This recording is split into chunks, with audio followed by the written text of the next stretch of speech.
నీకు ఫ్యూ రేడియల్స్ అడుగుతాను, ఆన్సర్ చేయాలి. Okay okay. ఇప్పుడు ఫ్లైట్ లో 100 బ్రిక్స్ ఉన్నాయి, అందులో ఒక బ్రిక్ పడిపోయింది, ఇంకా ఎన్ని బ్రిక్స్ ఉంటాయి? 99. ఓకే. ఒక ఎలిఫెంట్ ని ఫ్రిడ్జ్ లో పెట్టాలి, ఎలా పెట్టాలి? ఎలిఫెంట్ ని ఫ్రిడ్జ్ లో ఫ్రిడ్జ్ లో పెట్టాలి. పెడతారు, ఎలా పెట్టాలి? ఒక ఎలిఫెంట్ సైజ్ ఫ్రిడ్జ్ కొనాలేమో.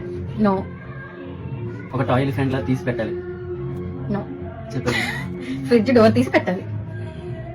నైస్. ఇప్పుడు ఫ్రిడ్జ్ లో జిరాఫ్ పెట్టాలి, ఎలా పెడతావు? ఎలిఫెంట్ తీసి పెట్టాలి ఫ్రిడ్జ్ డోర్ తీసి. Wow, correct. నెక్స్ట్, ఒక ఫారెస్ట్ లో లయన్ కింగ్ ఫారెస్ట్ లో యానిమల్స్ అన్నిటికీ పార్టీ ఇస్తుంది, కానీ ఆ పార్టీకి ఒక్కరు మాత్రం రాలేదు, అదెవరు?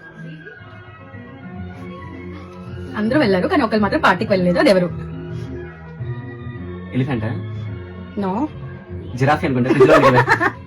Exactly, not bad. నెక్స్ట్, అమ్మాయి ఒక రివర్ క్రాస్ చేయాలి, ఆ రివర్ లో చాలా ఎక్కువ అలిగేటర్స్ ఉన్నాయి, అమ్మాయి రివర్ ఎలా క్రాస్ చేస్తుంది? బోట్ వేసుకుని. నో, ఒక అమ్మాయి రివర్ క్రాస్ చేయాలి, river full of alligators. Alligators ఉన్నాయి, బట్ సేఫ్ గా రివర్ క్రాస్ చేసింది తను. చెప్పే. అలిగేటర్స్ పార్టీకి వెళ్ళాయి. అలిగేటర్స్ పార్టీకి వెళ్ళాయి, సో అమ్మాయి రివర్ క్రాస్ చేసేసింది, బట్ స్టిల్ అమ్మాయి చచ్చిపోయింది. వై? హెల్త్ ప్రాబ్లం అనుకుంటా. నో, హెల్త్ ప్రాబ్లం లేదా? బట్ స్టిల్ చచ్చిపోయింది అనమాట. వై? ఒక అలిగేటర్ బయట ఉందేమో. నో, స్టార్టింగ్ లో బ్రిక్ పడింది. How did you say? నిజమేనా? How did you say? 99 bricks. అదేనా?